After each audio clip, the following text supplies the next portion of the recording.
Don't you just love a good horror story? What a filthy job. Could be worse. How? Could be raining. Except this is a horror story for Houston taxpayers. Here's your presentation. This is ridiculous, guys. Councilman Dave Martin knows it's a horror story. I want transparency and I want price per ton.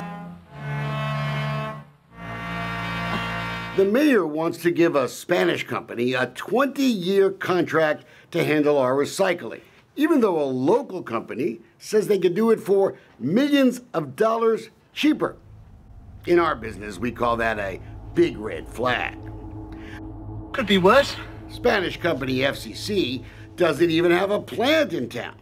But the city is going to waste $2 million paying higher recycling prices for the next couple of years, waiting for them to even build one. Isn't that nice? Could be worse. How? We know a little secret about this deal. Come on, Mayor, open the door. Let's tell folks the whole truth. No matter how terribly I may scream, do not open this door or you will undo everything I've worked for. Do you understand? Do not open this door. Nice working with you.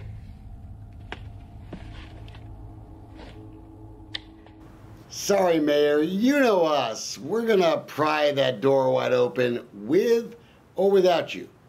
But first, a big shout out to Councilman Mike Knox, who said something the other day that raised a big red flag with me.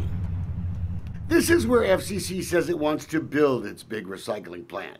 A $23 million investment here on this overgrown piece of land on Lay Road. And when it's built, FCC will make millions of dollars recycling our trash every single year for 20 years. But guess what they're going to do? They're going to give the land and the equipment and the plant to taxpayers for free. So in 20 years, we'll have a old plant with old equipment that we can maybe sell to somebody. The $23 million value includes the land, equipment, and building any improvement upon that land once the facility is complete. Which we'll own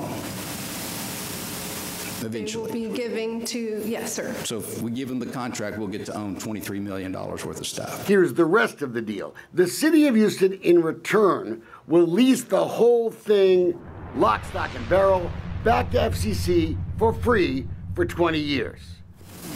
It appears to me that FCC is winning this contract because they're going to buy a piece of property worth $23 million and is going to give it to the city. Is there already an agreement as to how much they'll be leasing this property and facility for? Yes, sir, there is. James, that's $1 per year? That is $1 per year, sir. $1 per year. $1 a year? What is this, charity?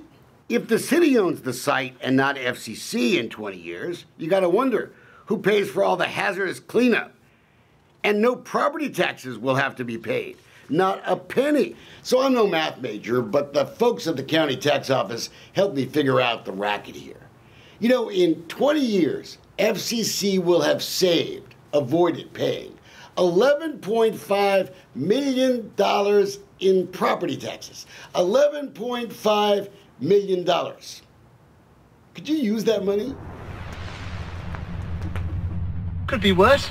How?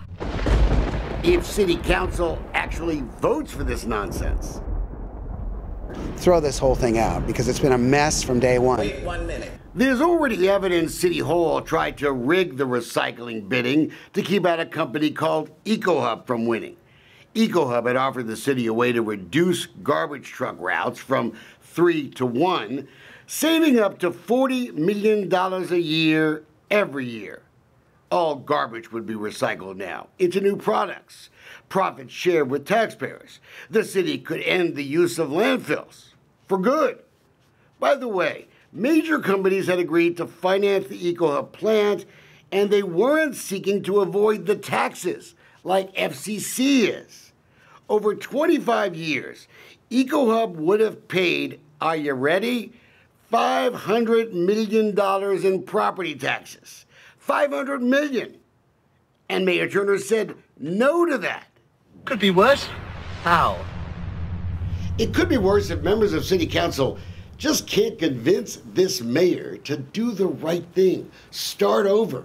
How about a fair process this time? Tell you one thing, folks who vote for this smelly deal as is will wear it like a cheap suit in the next election. But it won't help taxpayers get back the tens of millions of dollars they're going to lose every single year.